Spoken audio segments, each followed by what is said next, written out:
มาสงค่าพี่น้องผู้ชมยินเสียงใต้ตีนับยำกุศกุปายามหลีกต่างสายลมอีกบาดังข่าวลุงแรงเปิงอยู่ที่สายลมเสปล่อยเสียงมาฮอดแผ่วถึงพี่น้องคัดแทงวันหนึ่งค่ะย้อนหาตั้งหักแม่ตาตั้งนิมใจตั้งโจมเซอมวลเปียวตีลูกตีเถาเวลาพระเป็นเจ้าค่ะมาแต่อยู่ในหูเสาเขาขากว่าหังผ่าหังมันเสกำค่ะ วันที่ป่นมาเฮาขามาสุดอยู่ที่คาน2ข้อที่20ค่ะเนาะข้อที่21ปาค่ะนะในข้อที่21นี่ว่าลองมันจั้นสั่งว่าเฮาเลยเป็นก้นซื้อต่อกติพระเป็นเจ้าเลยตั้งกำดังจ้างจอมหนังปิ้งหยับตลาสิงตั้งอันเจ้าคิดเลยขามตายนั่นอัมมีอากิวกะสังเยาออนี่ก็เป็นรองตั้งที่ก้นกำหนำหรือว่าจังไหนก็ไรคะ ที่ในสลับพอลูลาถึงคนมีจูเตรียมอะไรอยู่มาตั้มใจในจุยสู้กันนะเขามีทั้งวนจะเคยจะว่าตั้งเงินจุยสู้มาตายในสลักว่ามือนั่นนะมันนำใจตั้งเกจจอดกุยกับคนมีคิวซุ่มหนึ่งที่อยู่ในมุกซุ่มพาริเซที่คุกจะไล่ไม่จะวุฒิแปดมาหาว่าตั้งเกจจอดนั่นนะเขาก็ยุ่มว่าเจ้าเยซูคริสต์เป็นเจ้าเกจจอดแต่ตายเอาลูกก็ตั้งตายขึ้นที่มาแต่สารขึ้นเมื่อกว่าเมืองกลางเขาแต่ Cúi cả tang an côn để lấy hạt tang kể chọt nơi Chúa Giêsu Christ này à. Am trai lui tang dùm mát cả nàn quế. Mắn lù, ao pi nhập tra pra bên dò ma bong. Bong ở bó dùm mát tâm dần nơi Chúa Giêsu yêu có lù lấy khám bói bạt mang cả bài nắng. Lù lấy ngương về tang kín đi mốt xá. Lù lấy kín tang kín đi mốt xá. Thang lòng nâng có lù lấy có khâu bói thầm mạ nâng bì sàm bọc đi viên Jerusalem. ตั้งอยู่มาป้องกันตั้งปิญญาตราโมเสตั้งเกชอดจังไกเป้จุมเต็มทนในก็เป็นคนมีจูตียุ่มก้นดิมยุ่มนะเจ้าเยซูมันจะคนมีจูให้คันนะห้านต่อถึงวันไม่รู้ในคันเขามีตั้งอยู่มาเขามีเส้นทางของเขาอยู่ย่อแน่น่ะพระราตลาลองศีลลองทำเขามีอยู่ย่อก็เพื่อสังเจ้าเยซูสามารถตายในสลักว่ามือปอยอก็มีตั้งทางเถอะมา ก็不想官当来上怪用官地大ในสลักว่ามือก็เพื่อว่าหัวใจ官ปีกไปแล้วคันนะเลยสืบเคยหู้ทั้งว่าไหวเสียตายกว่าเจ้าเนี่ยจุยสู้ลูกกระดังตายขึ้นรีบมาห้ามนั้นก็ตัวตายมันผังไว้อยู่ในลิ้นเนี่ยใครหู้เอาค่ะกำเนิดบ่ได้ถามกันซื่อๆค่ะนะว่ามีคนก็เหรอตีกำสินป้าเหลียวก็ค่ะไปตับหรือว่าหลายป้าค่ะนะกำสินป้าเหลียว แต่จ้าเกิดมาตัวบ่ตายพี่เทปอกนั่นน่ะคอเหลียวไว้คันนะสองมีตั้งอันจุยสู้มาตายในเสาลักว่ามือนั่นน่ะมันเป็นปุนดาเดเกกช็อตเอาก้นเฮาขาออกป่นม่นรอดสีวัวดาแปดอาณาซาตานมานัดผีให้เพื่อให้ป่นเสตามมาแปดนโมภัยงะไรมีเส้นต่างเหลียวไหนกวยมีต่างยาวไหนสลาปอลูก็เลยสับแรงสร้างลางหลองน่ะเพราะว่าเจ้าเยซูมาตายในสลักว่ามือมันจะปุนดาเดมีอนาเกะเรากู้เฮาบ่ไหนจึงตั้งอันตายในสลักว่ามือนั้นก็เป็นอโยป่องรองกาสังในคันเนาะณวันมื้อนี้เฮาเข้ามาถึงกาลาติคัน3ครับกาลาติคัน3ข้อที่1มีไว้จังหนังไหนครับโอ้คนเมืองกาลาติอันเงือง่าเขาเว้ยผู้เหลอเอาอัตตาถีหมอแลจูเอาสู่หะไลเปแปดสิจัตละตั้งอันเจ้าเยซูข้ามตายกติเสาไม่ว่ามืออันเนปยาทางซาซือนาเตตาสู่นั่นที่นายสลาบรูเดเอาลองดังที่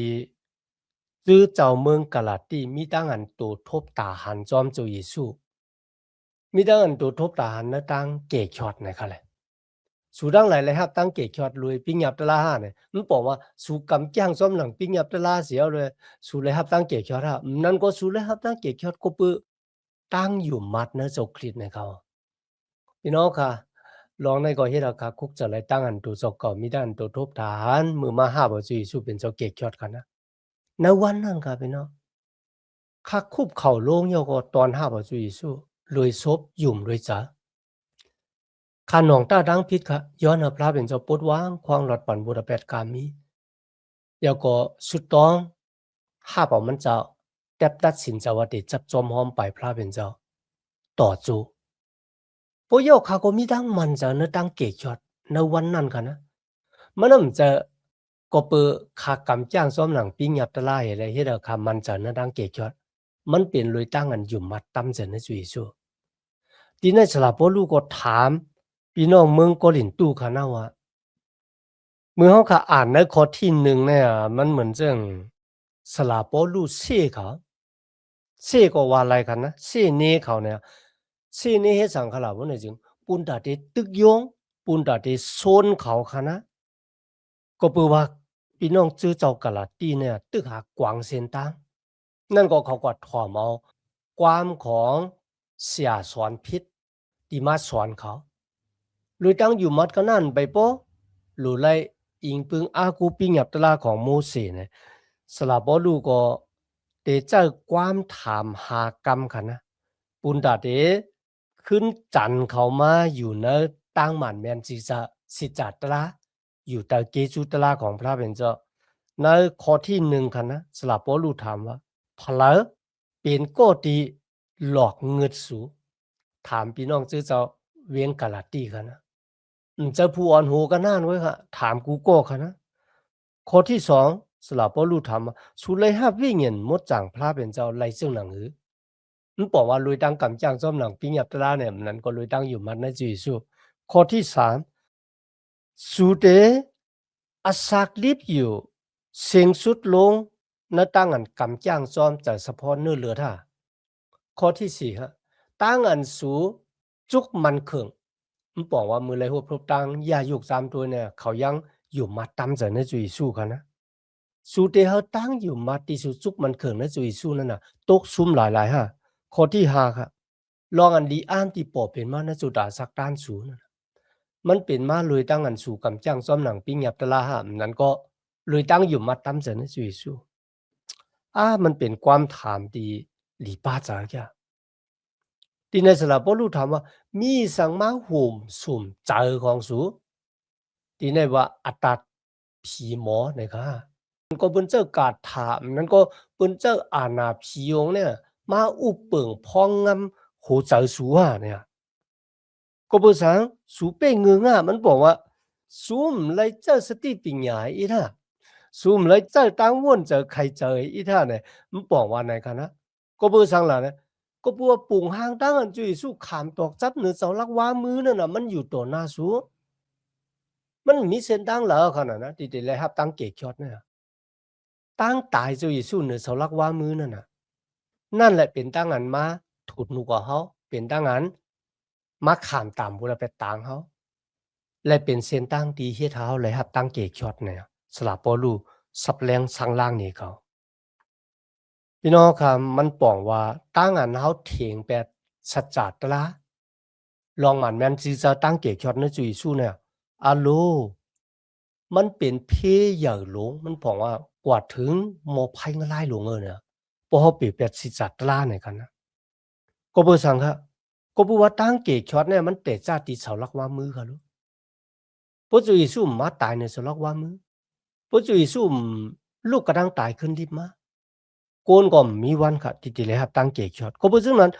เสาลักว่ามือที่จุยสู้ตายนั่นน่ะมันเป็นปอปุ่นตาตั้งเกกช็อตเฮา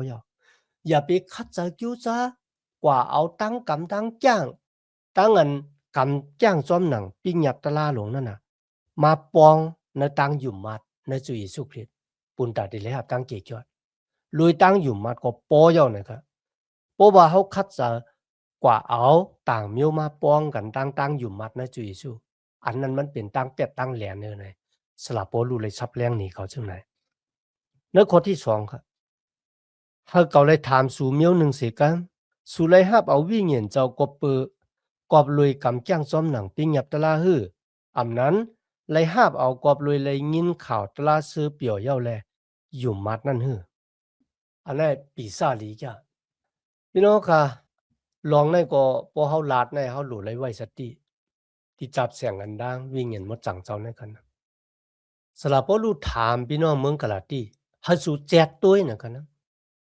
สู่เลยฮะตันโควิ่งเห็นหมดจังพระเป็นเจ้า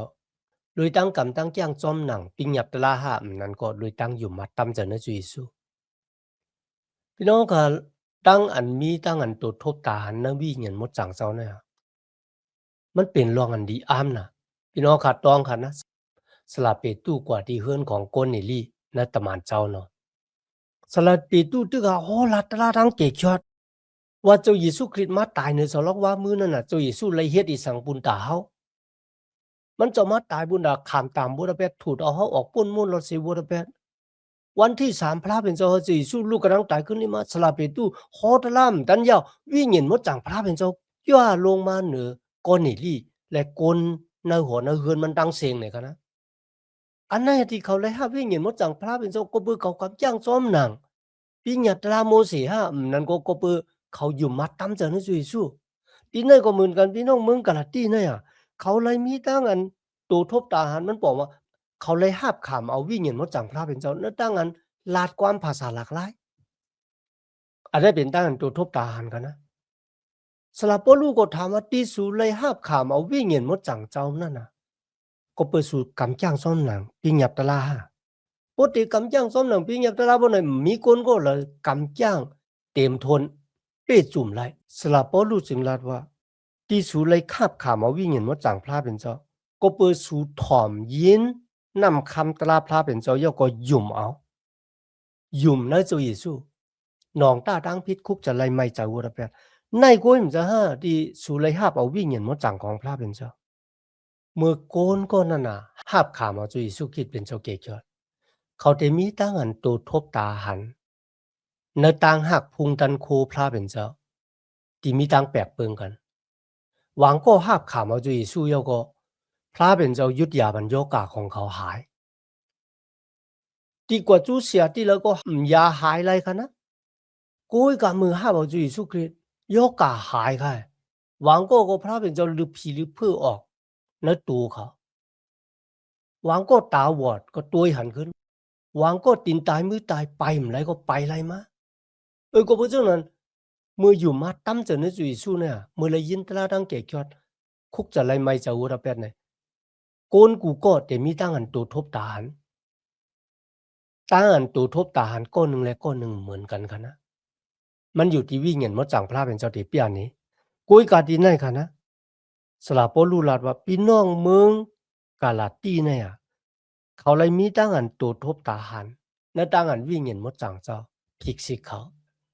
สลาปลูลาดเนี่ยเจอเจ้ากาลาตีค่ะนะว่านั่นน่ะ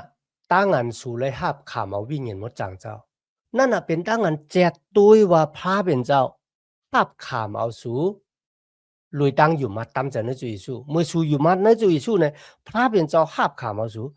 เจ้าว่าก็เปิดสู่ขามป้อยปาดมังกลาปายหนังยก็สู่ลุมลาปิญญาตราของโมเสมันเจ้าเนี่ยสู่ดำไปเลยเฮ็ดลองซะเนี่ยวิ่งเงินมดจังพระเป็นเจ้าโลมาเหนือสู่ก็เป็นเรื่องหนึ่งนั้นในคณะข่าวตลาตั้งเกกชอตที่เฮาโคนั่นน่ะ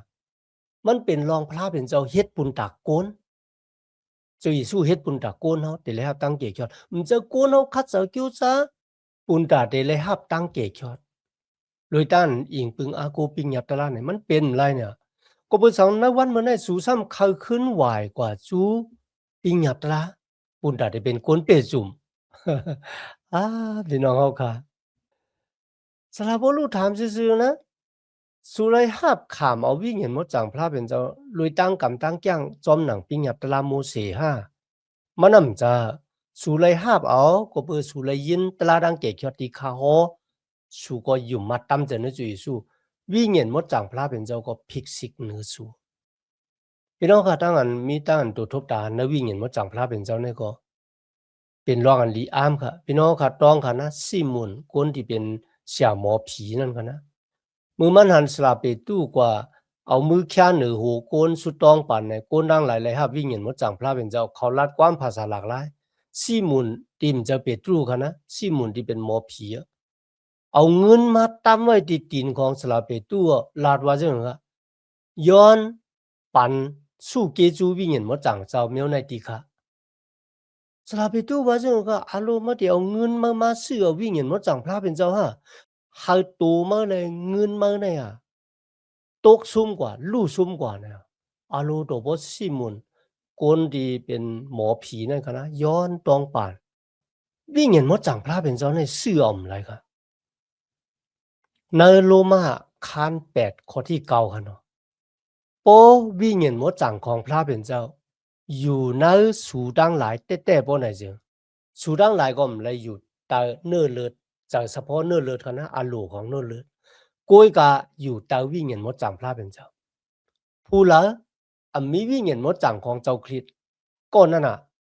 เจอของเจ้าคริสต์ในคำเดียวค่ะมีแทงข้อหนึ่งค่ะในเอแพดขั้นหนึ่งข้อ13ค่ะนะในเจ้าเยซูคริสต์นั่นน่ะสูดังหลายก็เหมือนกันนะครับเมื่อสูเลยยินตลาดังเกกยอดค่ะนะลองตั้งเกกยอดของสูเลยตั้มจะในเจ้าเยซูคริสต์พระเป็นเจ้าเลยตอกจุมสูไว้เลยวิ่งเห็นมดจังเจ้าอันเป็นกติสัจจาต่างเกจูพระเป็นเจ้าแต่ปสลาปลุ่มรัดนี้เขาจึงหนังไหนเนี่ยพี่น้องค่ะเขาได้กวางเขาได้กวางเส้นตั้งกว่าเดี๋ยวก็เบอร์เตื้ออยู่มาตั้มจะในเจ้าเยซูมา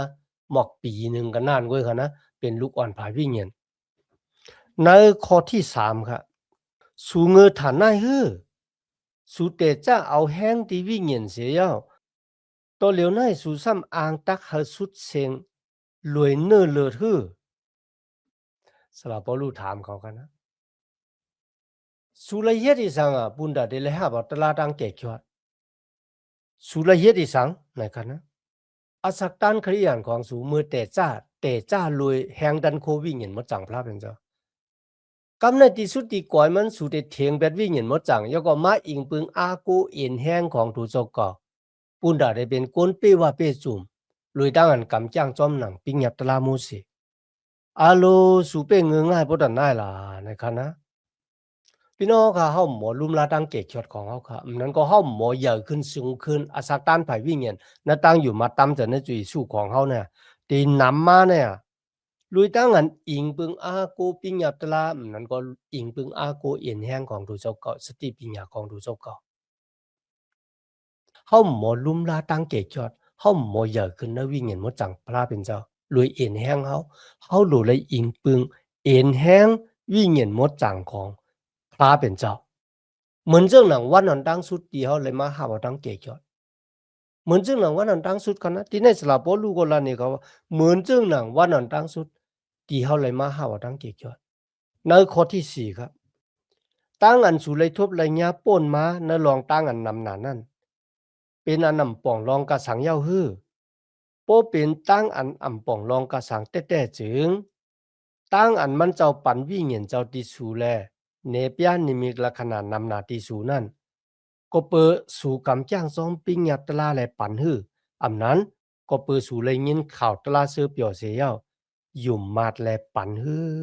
ในข้อที่4ที่5ค่ะนะพี่น้องครับมันเป็นจังไหนครับก้นที่ปาความสอนผิดมาเนี่ยเป็นก้นของยากุบที่เป็นน้องชายเจ้าเยซูคริสต์ที่เป็นเสียอุบเชื้อเจ้าที่เวงเยรูซาเล็มก้นจุ้มเนี่ยเป็นพาริเซที่มาอยู่มาตำจากเนื้อเจ้าเยซู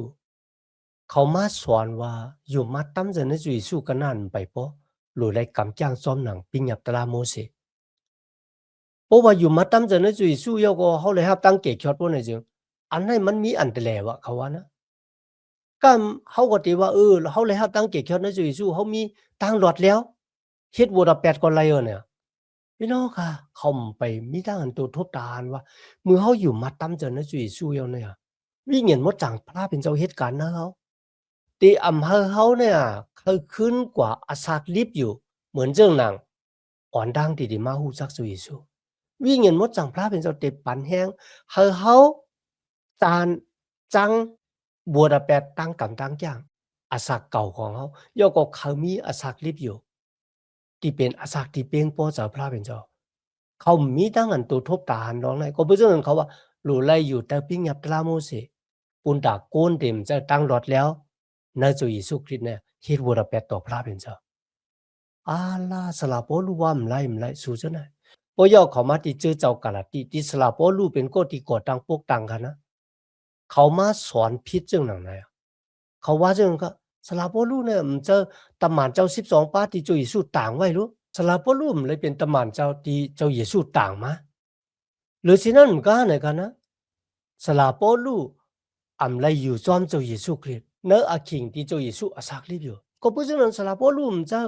ตะมานเจ้าเนี่ยพี่น้องที่นั่นสลาโปลูเลยลาดนี้เขา